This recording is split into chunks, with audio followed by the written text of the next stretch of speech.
علي عبد الداود oo kamid ah ganacsatada reer Soomaaliland ee ku dhaqan caasimadda Hargeysa ayaa bogaadiyay sidii xukuumadda Soomaaliland uu hogaaminayay madaxweynaha Jamhuuriyadda Soomaaliland mudane Muuse Biixi Cabdi ay uga hawl gashay murankii dhinaca beeraha ee ka taagnaa deegaanada hoos yimaada degmada Daar es Salaam. Mudane Cali Cabdi Daawud ayaa sheegay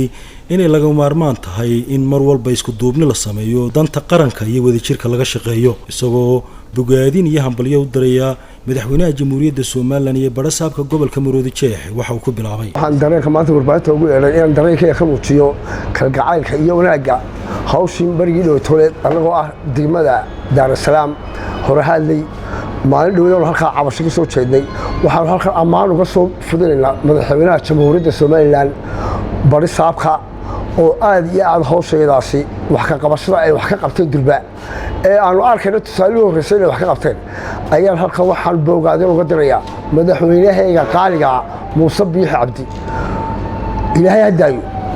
waxaan halkan kaloo ka salaamayaa barasaabka oo hawshaasi si hufan oo mugle u howlgalay loola yeeray si wanaagsanna hawsha looga qaabilay cabashadeedina kor u qaaday waxaan halkan bogaadin uga dirayaa dhammaan shacabweynaha reer Soomaaliland hawshayadii halka aanu cabashada ka muujinay si wanaagsan baa loo galay annaga oo samatalisa oo marnaba xumaan ka shaqeynay aan cidna mucaaridna ku hayn waxaanu hawshaasi si wanaagsan baa loo galay hambalyaanu leenahay madaxweynaha qaaliga ana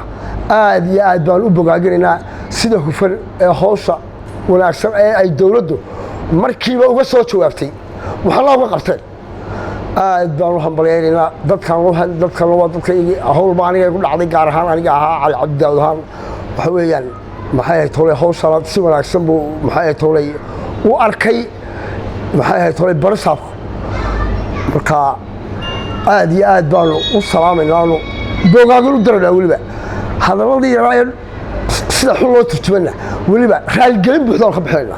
sida wanaagsan loo qaabilan dawladii ay markiiba uga soo jawaabeen wixii ay u dhameeyeen geesta kalena waxa uu fariin u diray dadka ku dhaqan deegaanada hoos yimaada degmada Daar es Salaam oo uu sheegay inay yihiin dad samaka talisa oo horumarka iyo wanaagga jecel waxaana uu sheegay oo ku bogaadiyay samirkii iyo dulqaadkii ay muujiyeen intii hawsha lagu jiray dadka deegaanka reer hor hadlay waxaan leeyahay walaalahayga reer hor hadlay wataasoo maanta dareenkeena aynu muujinay dawladdu si wanaagsan wax uga qabatay tallaabadii horeysayna way qaaday tadamada way qaadaysaa si howlaheena aanu fusano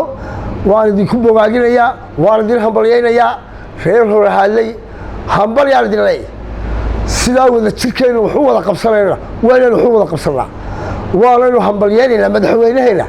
sida hufan ee sharafta leh ee qiimaha leh ee inugu soo diray